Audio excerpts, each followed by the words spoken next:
Today on the Dear BAM podcast, we have two co-hosts joining to answer all the questions today. First up, Sanja Komljenovic. She runs ONA Creative, which has worked with pretty much every big brand you've heard of, Nike, Snapchat, so forth. And also joining us today is Mike Melvin, who is our Chief Revenue Officer, but also our marketing guru at BAM. Let's see what questions we get to answer today. Hey everyone, welcome to Dear BAMF, the podcast for PR and marketing pros like yourself. Thank you for being here. I'm Beck Bamberger. I'm the CEO of BAM Communications. And with me today is Mike from our team. Hey, Mike. Hey, I'm Mike Melvin, the CRO here at BAM Communications. And the marketing whiz. Mike, Yep. Don't undersell yourself here. And we have another guest on with us as well. We're going to triangulate these answers today. Hey guys, this is Sanja Komljenovic. I'm the CEO, founder of ONA Creative. We're a creative agency that works, with large brands and startups. Including, Sanja, you got to sell yourself here. Nike, including major brands. We work with Nike, we work with Snapchat, we work with a company called Let Us Grow, a company called Milk Stork. So a lot of companies that are either in the tech space, social good, female-driven, sports, that kind of thing. Yes. And we worked with you before and know you. And so you're a friend of BAM's, and we're happy to have you here today. Yeah, excited to be here. Thank you. So let's go into our first set of questions here. Here we go. Number one, my client has a really great story to tell. However, the internal marketing contact we work with at the company is a constant roadblock, preventing us from securing the press coverage they deserve. How can we get what we need for success without going around our main point of contact and tarnishing that relationship? Sounds like a situation many people can relate to in our world. Definitely. Mike, you want to start? Yeah, I would jump in and say the big thing you want to do to start is build a partnership. What you're doing with this person is, your efforts, whether it's media relations, whether it's marketing, social, et cetera, is to make them shine and to make their company shine. So they're all fighting for KPIs too. So I would say one of the things we do at BAM internally, and it's something that we do with our team, is to design an alliance, is what we call it, where we communicate, goals, roadblocks, communication styles internally to work with each other a little bit better. So this is also something that we do with clients as well, just to understand stakeholders. What are your goals? What are some of the things that you're responsible for executing? That way, there's a gel instead of friction. The only time I see this instance come up is when there's friction and misaligned goals. Mm-hmm. So that's how I would approach it. Mm-hmm. Sanja, have you seen this before? Yeah, I think that's quite common. And I think what Mike said, our number one job here is to make our clients look great. So let's not forget that. But, certainly definitely don't go around your contact, as like 9 out of 10 times your contact is communicating to you something that's coming from the top down, meaning the decisions that she or he is making probably didn't come from them. It may be some sort of an internal conversation that you're currently not privy to. So in my experience in working with startups and large corporations, there's always more to the story than something that they're telling you. Similarly to Mike, my suggestion would be to spend time getting to know your contact and their way of thinking and the vision they have for the company. We get into these situations where we think our idea is the best idea, and specifically where the first idea we had was the idea to go with. But oftentimes there's more ways to go into something than the initial idea we had. So I think the next step would be to bring your contact a complete strategy that has at least 3 ideas on how to execute on that strategies. I found that the best agencies, designers, consultants always give their clients options. And strategy, as most people know, it's a plan. It gives your reasoning, your thinking, your step-by-step on why something makes sense to you. But the way you sell it into the person is that you make sure you take their thinking into account. So essentially regurgitating something they said to you in the past, or as, I think Mike mentioned this, going back and forth, figuring out, how to gel together, getting some of their communications in your communications back to them. And then, you heard that phrase, everyone says, like, make somebody think it's your idea. It's their idea. I was just going to say, that sounds exactly like this. Yeah. Like, make them at least think it's sort of their idea, but surprisingly effective. Yeah. And I think even in big companies, when people are communicating between each other, all your boss wants to know is that you heard them, right? And all your clients wants to know is that you heard them. So I think having some of that language in there really helps. And then you give them 3 to 5 ideas. If they say no to all of them, which is very unlikely, find out why. Because that's your next best step of getting to next time you talk to them, pitching them something that they might say yes to. And if you are good with remembering why they said no to something, then you can document that and go, oh, well, but that's not, you originally had said no to that before. So why is it now a yes, for example? Just to make sure you're covering your butt. Yeah, exactly. With suggestions.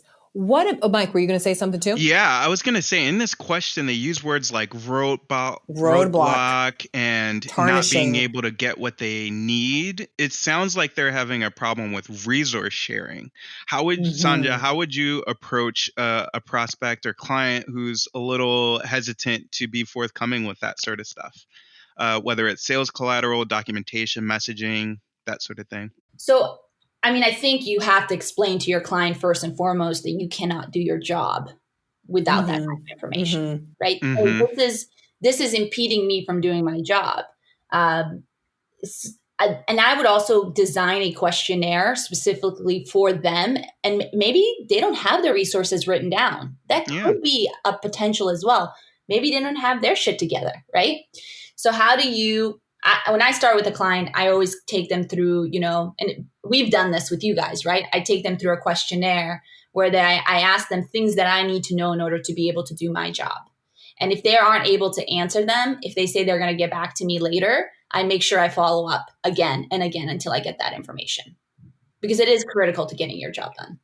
Very much so. We have a similar intake process where if we run into a situation where we are identifying a client to not give us what we need at the onset or dance around the needs, then we are extremely serious and pointed in our following communications to make sure we get what we need. So super important to be clear. Yeah. Sometimes I think too, and this is more subtle to suss out because people can be protective and you just really don't know what the heck's going on in the internal workings of a company. But the person that unfortunately is your point of contact doesn't have power. So they'll say, oh, yeah, I'll go. Yeah. Let me get that from the sales team. I'll get it from the VP of da-da-da-da. And then they maybe go and ask for it with full intent that they would, but they themselves just don't get it, or the person just shoves them aside. Or, Mike, I think we've seen some people where we're like, wow, we're with like this junior contact, right? Yeah. And they are just low on the totem pole of getting shit done for the company. Yeah. So that's another wrinkle of this, which, not that that's the question on here, but have you seen that before, Sanja, where you're like, okay, the person, unfortunately, who's my contact is too junior or just too lacking of power to actually get me what I need? What have you handled that before? No, I haven't had that as much because I tend to work back with either marketing directors or founders. Yeah. I think if someone's spending the amount of money that they're spending on us, they likely are not going to put someone junior. Maybe that's the advice. You got to price yourself to the cow. Hey, that's a good strategy. Yeah. Yes. That is the question back. Why are you spending this money on us? Yeah. If you're not going to get us what you need. Because at the end of the day, I always tell my team, if they're not getting what they need out of us, guess who's the first line item that gets cut? Yep. Yeah. Us. They're going to fire someone internally. They're going to get rid of us. So it's absolutely critical that you get the information. Now, again, I think in that instance, you do have an opportunity to go around that person to whoever you signed the contract with. Right. I think there is a difference between, we are in a disagreement, or we're not getting along, or this isn't, this person isn't getting things done because they might not see our point of view, and they're not getting it done because they don't have the power. I think in that case, you can go to the person you signed your contract with. That's a good point. Go with the signer of the money. Yeah. Another time that I see this roadblock situation happening is when priorities shift. And I know this happens a lot for us as well as, being in agencies. Our priorities on a week by week basis sometimes need to pivot, and we don't send out a mass email to all of our partners and vendors explaining like, hey, we're now focusing on this. So something that I do just to get a status check is to ask, are we still aligned? Are there things that are going on internally that we need to make pivots for? And I think you touched on this, Sanja, at the beginning of your response is, just consistently being top of mind and asking, are we moving in the same and correct direction? I think that's important too. Yeah, I agree. Next question, guys. Let's see here. Dear Banff, how do I define my audience or buyer personas when my product could apply to everyone? Oh, Sanja, have you heard this before? Oh my gosh. Everyone's my market. Everyone's my market. Yeah. This is marketing suicide. This is like marketing 101. Very much right? so. Yeah. So trying to talk to, you've heard this phrase, right? Trying to talk to everyone means you're talking to no one. And not picking a target consumer and a tightest possible market consumer that you can is probably the biggest strategic mistake companies make. I think bar none. And one reason being is that your targeted consumer defines everything, right? In a strategy, there's your business perspective, there's your creative agency or whoever your agency is, their creative perspective, and then the opinions and prejudices of who the marketing is aimed at, right? So you really, really, really do need to sit down and think about who, why, when, where, what, but that who is very, very important. So how you define that? One, sometimes it's price point, right? If your product's $10, $100, and $1,000, you have a different type of consumer.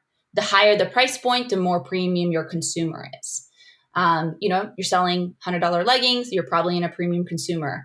You're selling, a $5 Spotify, you're probably not looking as premium a consumer, but you're looking at somebody who's like techie, or at the time was when they first started. Then you look at marketplace. Where do your competitors sit?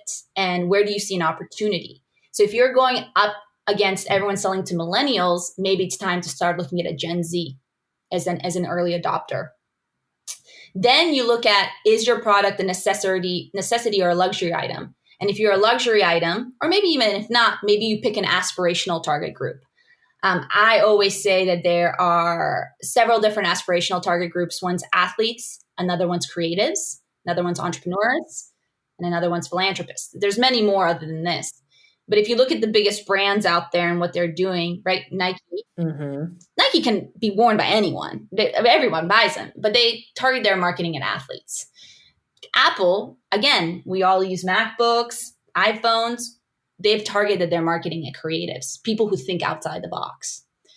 Soho House, creatives. Stance Socks, creators. They looked at athletes and creatives. Patagonia, they look at philanthropists, somebody who's an outdoorsy type, somebody who cares about recycling.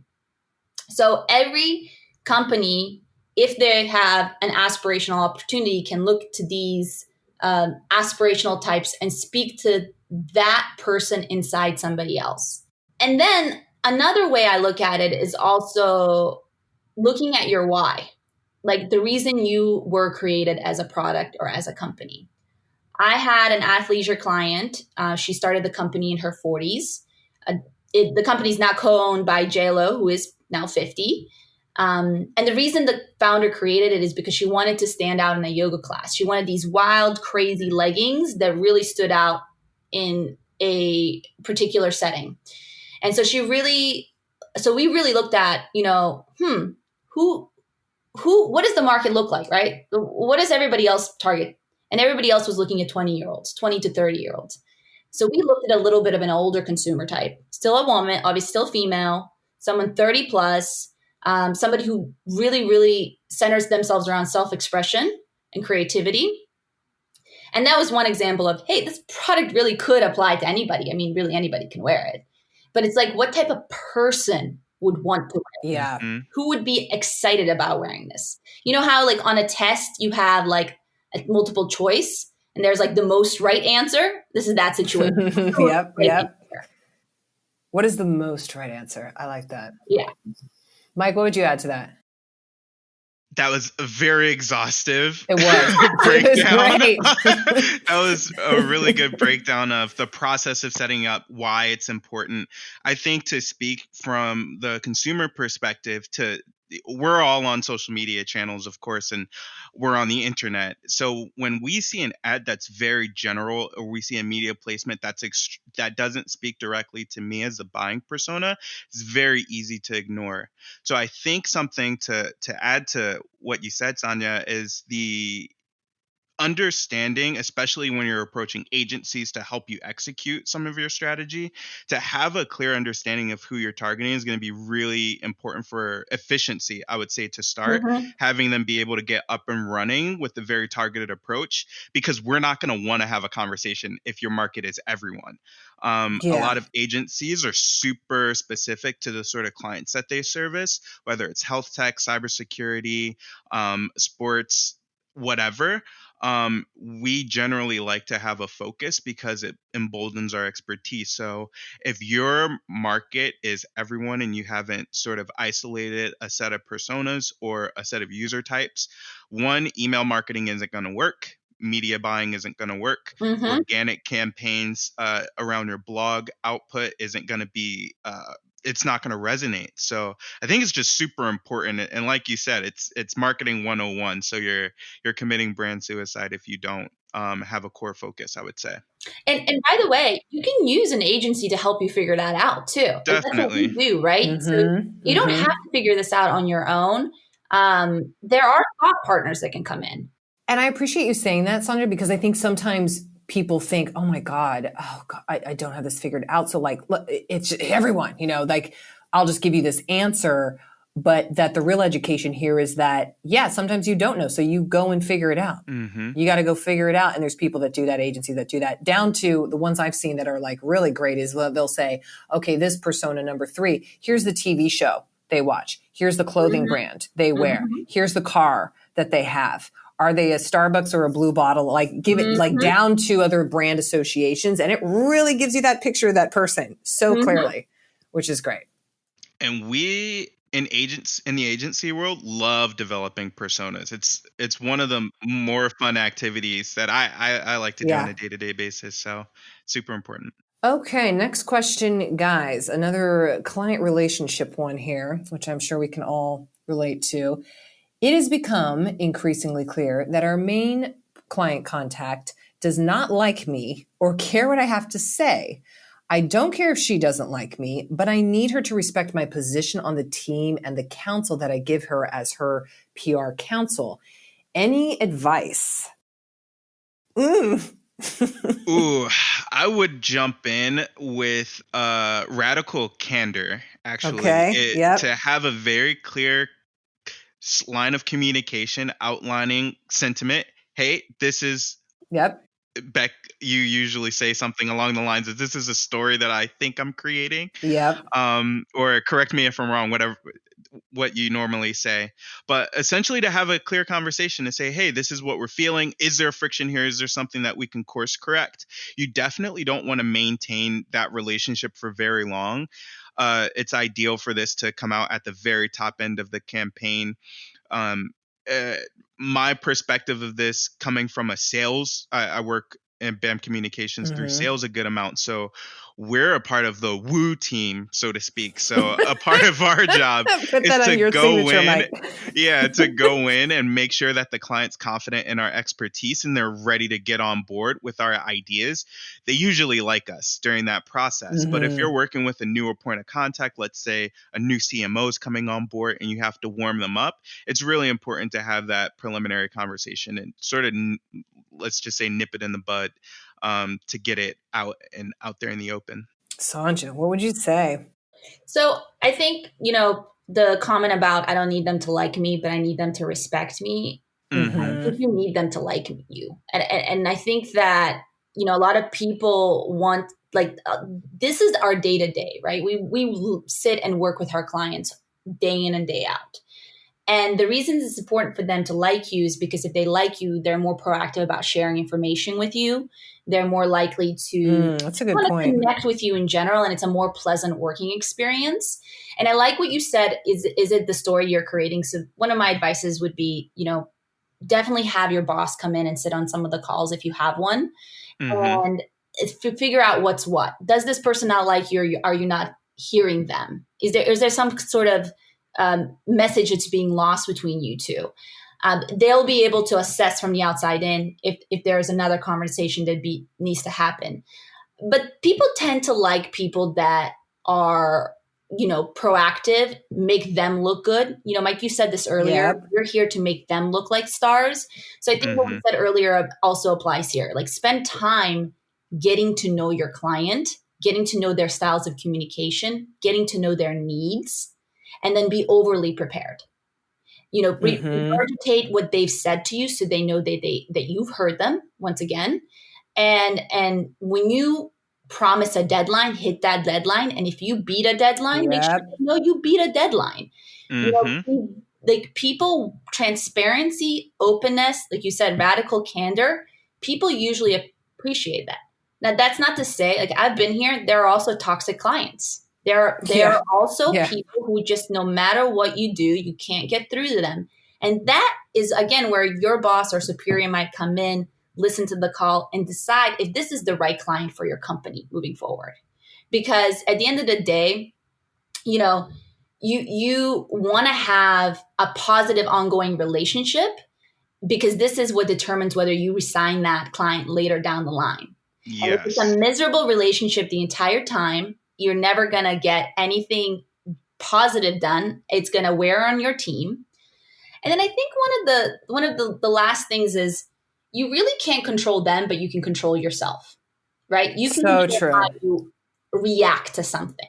So if you're always reacting with a positive spin, like, I'm not saying let somebody walk all over you, but at the end of the day, it is how you spin that story to yourself. If you respond positively with a smile on your face, they really can't say anything negative about you. So I think between, my advice and Mike's advice, I think that somewhere in there, you should be able to strike up the right tone moving forward.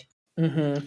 And last thing. Oh yeah, go ahead. Oh, Mike. Sorry. I was just going to say one last thing I would add to that is the proof is in the data.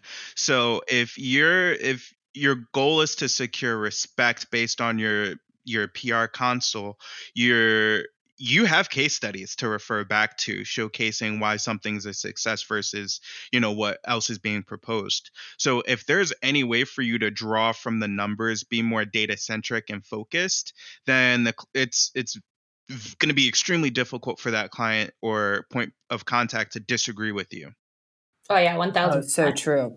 Which goes back to the respect thing for sure. My only last piece on this that I would say is, at least my attitude in approaching this is, oh, what a fun challenge. You don't like me?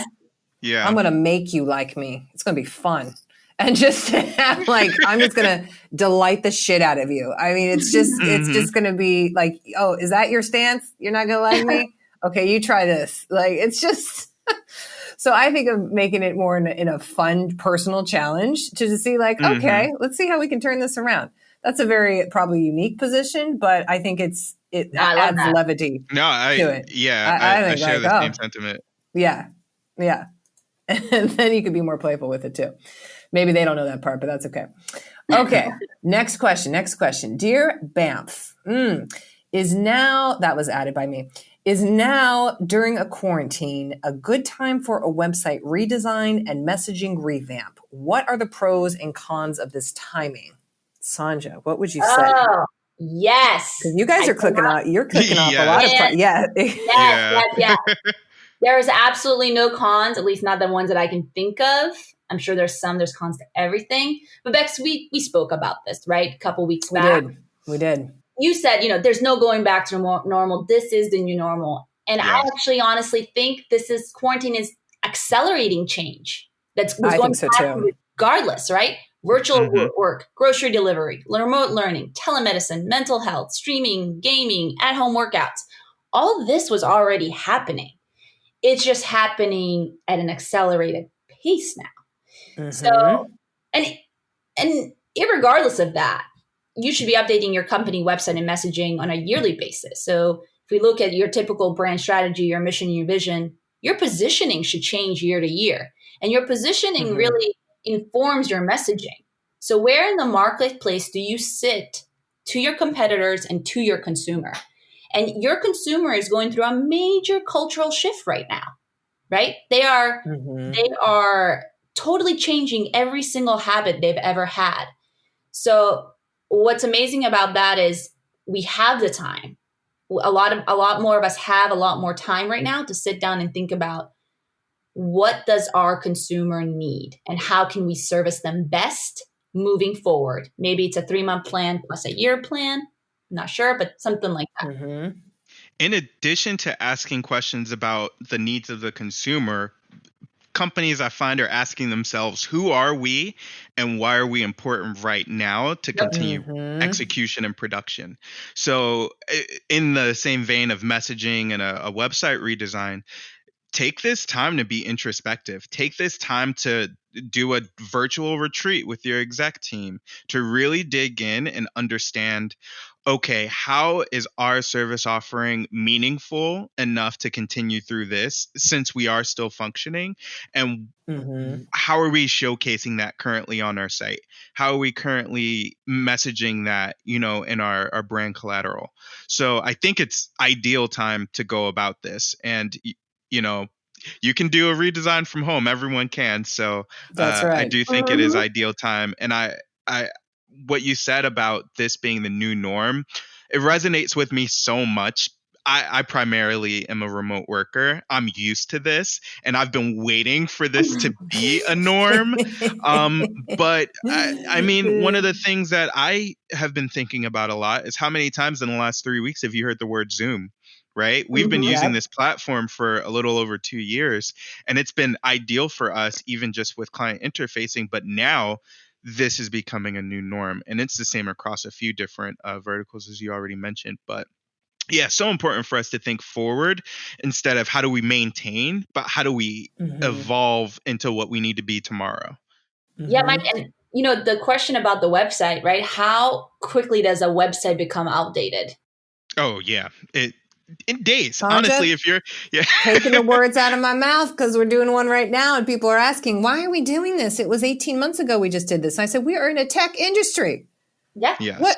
Why is your question not, why isn't it being done every 3 months would be my question, but that's just me.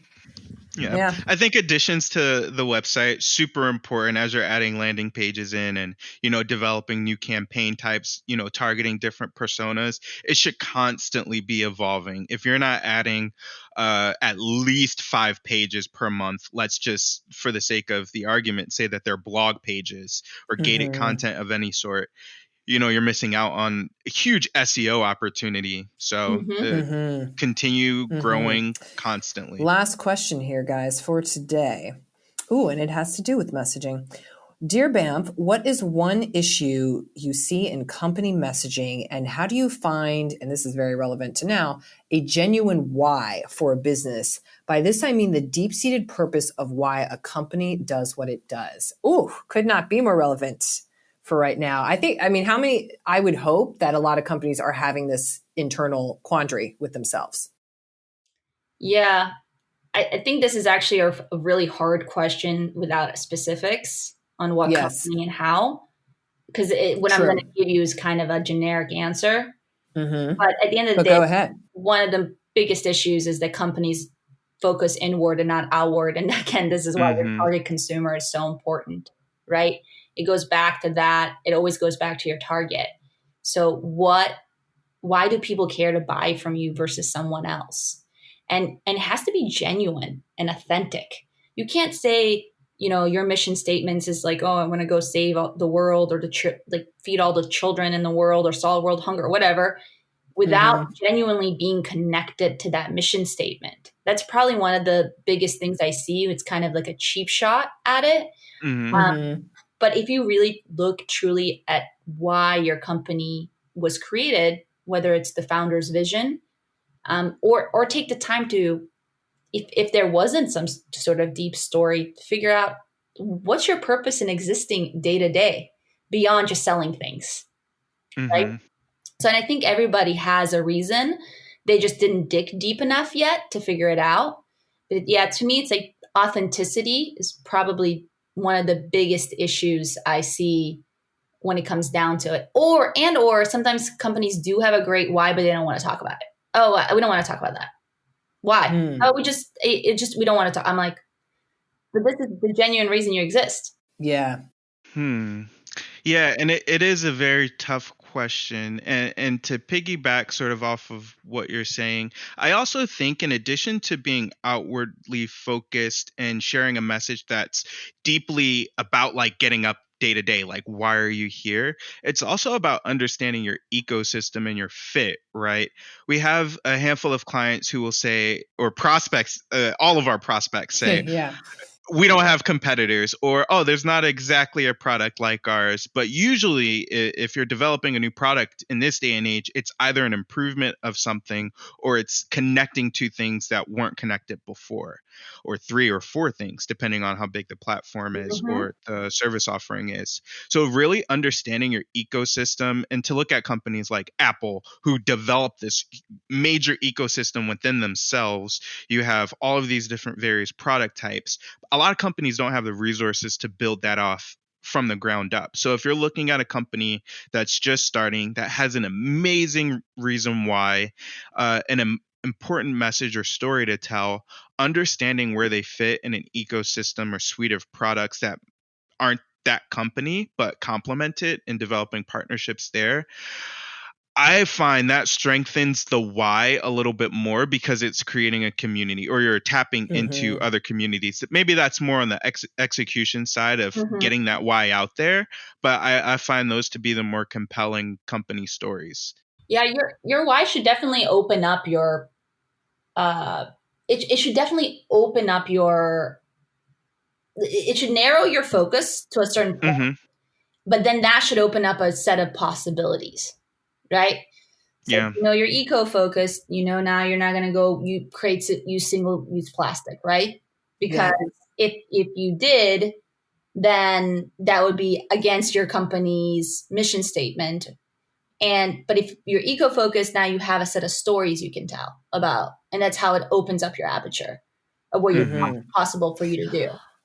I was just listening to the latest How I Built This, which I love, which is another podcast. Not that you should stop listening to this one right now, but if you get a chance, for Sweet Green Story, and they just spoke about this, about how they were so nervous, the founders, about taking quote unquote institutional capital, because they thought, oh my God, they're going to wreck our entire why. And we're ruthless about, getting local produce and making sure we're showcasing the brands on our actual boards, on where the farm and where the food comes from. But it's cool to see. And it's such a great example of they wouldn't stand down just because they raised all this money or were going to take it. And it was a big reason why they didn't decide to franchise, because they were obsessed about holding tight to not only the culture, but the why of the mission and such. So great. Another now podcast for folks to listen to on that. That's just a beautiful example of this. Oh yeah. The biggest and the best brands, they stick to their thing, right? Yeah. Their set of principles. They really do. It's true. There are some brands that I think are super cool in their marketing execution. Wendys being one. Oh, they're killing it. They are like the most pointed and creative. Are you guys familiar with Guy Kawasaki? Yeah, he was an evangelist, the guy who assisted in Apple becoming Apple. He did a TED Talk in 2014 mentioning that Wendy's mission statement is not having the similar conversation of explaining the why. I'll just quickly read this here. Wendy's mission statement is to deliver superior quality products and services to our customers and communities through leadership, innovation, and partnerships. He joked in his TED Talk saying, when I drive through, Wendy's for a hamburger, I don't think about leadership, innovation, and partnerships. I think like this is good food. It's healthier food, however they try to market it there. And you also see not a discrepancy, but an elevation of their mission statement through the content that they're producing across the board on even Twitch. They're doing some pretty cool stuff. But I guess the mission part of the conversation is interesting. Yeah, you bring up a great point, and I think I misled people when I used all these social good analogies. I think that's just because that's where we're trending now. But your mission statement doesn't have to do anything with social good. It really doesn't. Oh, not at all. It can be totally, self-serving in the sense that it's about the way you grow your company, but it has to be something that connects to people at the end of the day, right? It has to be something that somebody else can look at and be like, yeah, I get behind that. Because it's not like it has to be external facing. It's just that the rest of your messaging is going to fall from that. So you make a really good statement about Wendys and even just Amazon and other brands. Amazon is all about making sure you're getting the best product for the lowest price possible. And they do a good job at that. They do a good job at that. Yeah, totally agree with you. The mission is a framework for all comms that's going to fall under that. So it's important to have a good framework that's flexible, that takes into account all of the overarching goals of the company. But yeah, really good point there, Sanja. Well, team, we have covered the questions for the day. Not all the questions ever, but at least for today's episode of Dear BAMP. Thank you both for being on. This was so fun. Yeah. This was great. Yeah. Can't wait to do more of these. I can't wait to do more either. Oh my gosh. Oh, Sanja, did you want to mention just off the top here, that cool plant company, by the way? Because I think people might like to know about that. Oh, yeah. So we've been working with a company called Lettuce Grow, which is actually, didn't want to plug them. They're actually perfect, on the mission statement piece. We were looking at the future of food with them, right? And we said, hey, that's not going to be a consumer facing thing because everyone's the future of something, right? The future of work, the future of shopping, whatever. So we're really looking at, for their mission statement, we said that they're the future of food. And the reason that is because they are made 100% from, recycled water, milk jugs from Haiti. So they're 100% sustainable. It's the idea of growing your own plants at home so that have to go to the grocery store for every trip, but you have, your head of lettuce might travel 2,000 miles before it gets to you. In this situation, your cherry tomatoes, your lettuce, your cucumbers can be grown right inside your home and harvested right away. So it's the freshest possible food. It doesn't need a air controlled, a temperature controlled tank to be delivered to the grocery store and sit there for another week or so while it dies. So you're not eating dead produce. And they really are looking at every single option of how do we create a better future, not just for ourselves, but the product was created thinking about, our farming practices and the negative ones. Obviously, there's a lot of positive ones, but the negative farming practices and things like that go on in the world, and just how do we get the healthiest, most nutritious food inside of ourselves and the best, freshest tasting. So that it's an awesome company. I encourage you to check it out. It uses 95% less water than if you were to have a garden. 95.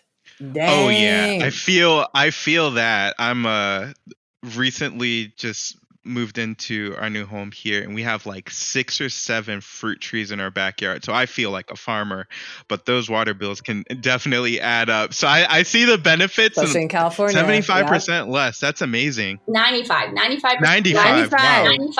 less emissions than you would, to a traditional head of lettuce that you would buy.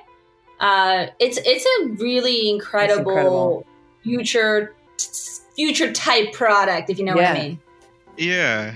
Get your greens on in your house. And it's more than just greens. You can grow tomatoes, strawberries. You can grow so many different things on it. Watermelons. Cool. That's See, the great. future is now. Yeah. Future is now. Speaking of personas, that would be really good for preppers. Yes. Oh my gosh, it would be for people who are like end of world people. Yeah. Oh my God. Yes. Yeah, doomsday preppers. Yeah. Well, their sales have gone through the roof with this whole situation that we're going through right now. Yeah. Of course. Well, with that, I'll let everybody get back to your gardening or your reading or your listening of other podcasts as we talked about. Again, thanks for being here. This was so fun, you guys. Thank you. Yeah, thanks for having us. Yeah. Thanks for listening to Dear Banff, the advice podcast for PR and marketing pros like you. Our show was created by BAM, a PR and marketing agency headquartered in San Diego and New York City. Our music was composed by Tiffany Dizon, played by San Diego Symphony's Art of the Lawn, and produced by Daniel Kosner. Our podcast was produced by Citizen Recording. If you have a hairy PR or marketing question you'd like us to answer, write to us by going to www.bamcommunications.biz/Dear Banff. Don't forget the F.